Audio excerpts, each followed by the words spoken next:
Le dialogue national aura bel et bien lieu. Confirmation de l'Union pour la démocratie et le progrès social. Le parti de Etienne Tshisekedi confirme qu'il y a eu des avancées considérables en vue de ces rendez-vous nationaux. Dans ce journal, vous écouterez Augustin Kabouya, porte-parole adjoint de l'UDPS. Et puis, 2 semaines après les attentats de Paris du 13 novembre, la France rend hommage à ses morts. Une grande cérémonie d'hommage aura lieu ce vendredi à la place des Invalides, cérémonie qui sera présidée par François Hollande en présence de familles de victimes. L'info sur Télé 50, bienvenue à tous depuis Kinshasa. C'est évident, le dialogue national convoqué par le chef de l'État aura bel et bien lieu. Confirmation cette fois de l'Union pour la démocratie et le progrès social. Le parti d'Etienne Tshisekedi assure sa présence au rendez-vous national. La première force de l'opposition du pays note également des avancées considérables dans l'organisation de ces dialogues. C'est la déclaration de son porte-parole adjoint Augustin Kabouya. Mais je tiens à vous préciser que le dialogue aura bel et bien lieu. De part et d'autre, il y a des avancées significatives par rapport à ce que nous voulons. Vous savez très bien que dernièrement, M. Kabila avait dépêché son ministre des Affaires étrangères pour rencontrer le secrétaire général des Nations Unies, afin qu'il désigne un médiateur international. C'était ça les souhaits de l'UDPS. Je ne vois pas les problèmes, comme il y a des avancées par rapport à ce que nous avons toujours réclamé haut et fort, que le dialogue doit se tenir coûte que coûte sous la médiation internationale, quand bien même que cela était devenu l'objet de diabolisation de la part de certaines personnes. L'UDPS qui confirme également sa présence au dialogue national le prépare également à sa manière. C'est l'essence du voyage de son secrétaire général aux affaires extérieures en Angola. Félix Tshisekedi pourra peut-être rencontrer un des potentiels médiateurs du dialogue, le président angolais José Eduardo dos Santos. C'est également la confirmation d'Augustin Kabouya. C'est un homme d'État, il fait des voyages politiques, il pouvait voyager sans toutefois passer par le Congo, mais comme il avait besoin de l'ordre de mission du secrétaire général, il était obligé de passer par Kinshasa pour récupérer son ordre de mission et continuer avec son voyage. Il va faire beaucoup de déplacements dans ce qui relève de ses prérogatives. Si aujourd'hui ça coïncide avec les choix portés sur le président Eduardo Santos d'Angola, et ça coïncide avec son voyage d'Angola, moi je ne vois pas pourquoi nous pouvons engager le débat là-dessus. Quand un homme politique se déplace, c'est pour traiter les problèmes politiques de son pays. Il n'y a vraiment aucun obstacle par rapport à ce voyage. S'il va rencontrer le président angolais, moi je ne vois pas l'obstacle. S'il ne le voit pas, ce n'est pas la fin du monde, mais je dis, ça coïncide avec son voyage. C'était Augustin Kabouya, porte-parole de l'UDPS, joint par nos confrères de Top Congo FM. Les commissaires spéciaux récemment nommés pour diriger les provinces démembrées rendront compte à leurs assemblées provinciales, mais ne seront sanctionnés que par le pouvoir central. C'est la mise au point du vice-premier ministre et ministre de l'Intérieur, Évariste Bochab, répondait jeudi à une question orale avec débat à l'Assemblée nationale soulevée par le député Clément Kankou. Selon Bochab, la nomination de ces commissaires spéciaux ne viole pas la Constitution. Nous y reviendrons dans nos prochaines éditions.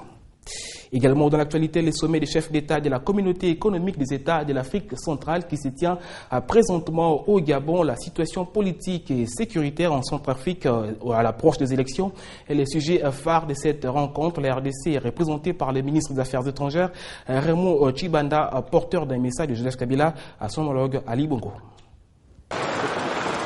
C'est au centre de conférence d'Angodje à Libreville que se tient ce sommet extraordinaire sur la situation politique et sécuritaire en République centrafricaine. C'est en marge de ce sommet que Raymond Tshibanda, ministre des Affaires étrangères, a été reçu par le président de la République gabonaise, Ali Bongo. Le chef de la diplomatie congolaise était porteur d'un message du chef de l'État, Joseph Kabila, à son homologue gabonais. J'étais porteur d'un message que j'ai remis au chef de l'État qui, bien entendu, le président s'excuse de ne pas avoir arrêté, de ne pas être physiquement présent à Libreville, mais qui a tenu à exprimer sa solidarité à toutes les décisions qui seront prises ici, car ce qui se passe en République centrafricaine nous concerne au premier chef. C'est un peu comme si ça s'est déroulé en République démocratique du Congo. Le chef de l'État m'avait aussi demandé de briefer le président en exercice de notre communauté sur les urgences qui font qu'il n'a pas pu venir, car comme vous le savez, notre pays se prépare qu'il y a processus de dialogue politique qui est en cours, que le chef de l'État a convoqué et qui va présider. Par la suite, Raymond Tshibanda, qui représente le chef de l'État, a pris part active à cette rencontre des dirigeants de l'Afrique centrale qui réfléchissent sur la situation en RCA. Occasion pour le président en exercice de la CEAC, le président du Gabon, Ali Bongo, de remercier ses pairs pour leur implication pour des solutions durables en République centrafricaine. Le nouveau calendrier électoral proposé par les autorités centrafricaines, il nous faut boucler le budget qui accuse un déficit de 3 630 000 $ US. Il nous faut nous assurer de l'adhésion de toutes les parties prenantes à ce processus de sortie de crise, ce d'autant plus que les différents acteurs politiques viennent de prendre un engagement solennel en adoptant un code de bonne conduite dans lequel ils acceptent de mener une saine compétition politique. Toujours dans la recherche des solutions en République centrafricaine, le pape François, qui a débuté sa tournée africaine par le Kenya, devrait en principe visiter ce pays en proie à l'insécurité depuis 3 ans. Autre chose, le Conseil supérieur de l'audiovisuel et de la communication a tenu sa 47e session ordinaire de l'Assemblée plénière, une occasion d'examiner une série de dossiers, parmi lesquels la plainte du conseiller spécial chef de l'État à la justice, Luzolo Bambi, contre le journal Cité africaine, Africa News et les baromètres. Parmi les décisions, le CESAC a décidé de suspendre à titre conservatoire l'émission Live Night diffusée par la chaîne Canal Congo Télévision. Chantal Kanimbo, rapporteur du CESAC, fait le point. Après avoir examiné les conclusions de l'instruction menée au niveau du secrétariat d'instruction, les membres de l'Assemblée plénière ont décidé d'adresser des observations au journal Africa News et le journal Le Baromètre, tandis qu'en ce qui concerne la cité africaine, les membres du Conseil supérieur de l'audiovisuel et de la communication ont estimé que les règles professionnelles étaient respectées par ce journal. Les membres du Conseil supérieur de l'audiovisuel et de la communication ont également examiné l'acte de mesures conservatoires pris par le bureau suspendant l'émission Love Night de CCTV.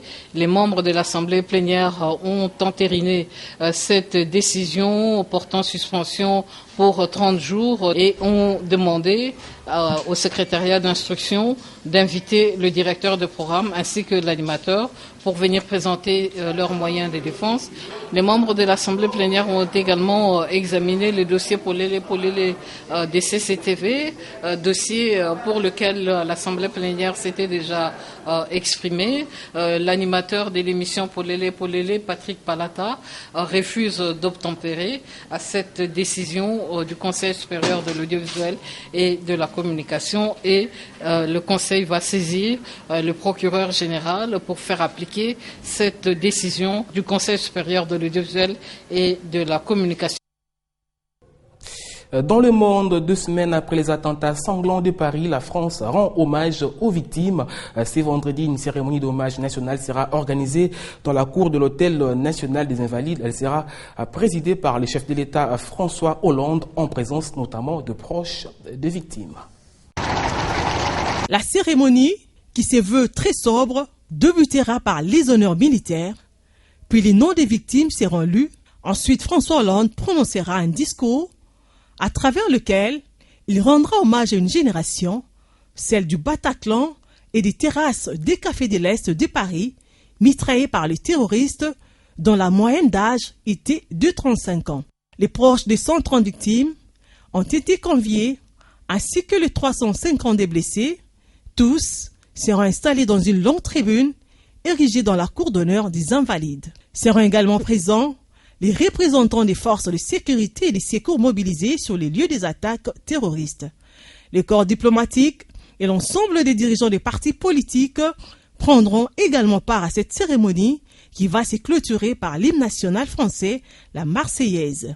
Cette cérémonie intervient jour pour jour, 2 semaines après les attentats sanglants qui ont frappé la capitale, faisant un bilan lourd de 130 morts et 352 blessés. Un mot de sport avant de se quitter, championnat de la division 1, la phase retour démarre le 5 décembre, confirmation de la Ligue nationale de football qui a publié hier le nouveau calendrier. À noter, dans la zone ouest, 5 des 9 journées ont été publiées. À l'est, une seule journée seulement est programmée normalement, pendant que dans la zone centre-sud, seules les 6 premières journées ont été programmées. Les duels quinois entre DCMP et V-Club se jouera lors de la 4e journée prévue le 20 décembre. Voilà qui met fin à ce journal. Avant de se quitter, les rappels des principaux titres.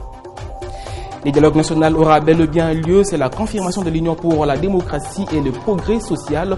Les partis de Etienne Tshisekedi assurent qu'il y a eu des avancées considérables en vue de ces rendez-vous nationaux. Dans ce journal, vous avez suivi Augustin Kabouya, porte-parole adjoint de l'UDPS.